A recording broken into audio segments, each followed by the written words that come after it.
បានសូមជម្រាបសួរក៏ដូចជាសួស្តីទៅកាន់បងប្អូន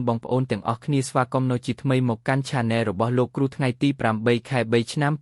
2026 នេះលោកគ្រូមានលេខតម្រុយសម្រាប់បងប្អូនយកទៅលេងកម្សាន្តនៅម៉ោង 4 និងម៉ោង 5 តោះបងប្អូនសម្រាប់បងប្អូនណាដែលមិនទាន់ចុចជាវនិងចុចមេដៃសូមកុំភ្លេចជួយចុចម្នាក់មួយដើម្បីជាកម្លាំងចិត្តឲ្យលោកគ្រូបន្តធ្វើតម្រុយបែបនេះចែកជូនបងប្អូនលេងកម្សាន្តជារៀងរាល់ថ្ងៃតោះបងប្អូនកុំឲ្យខាត់ពេលវេលាយូរយើងចូលទៅកាន់តម្រុយទាំងអស់គ្នា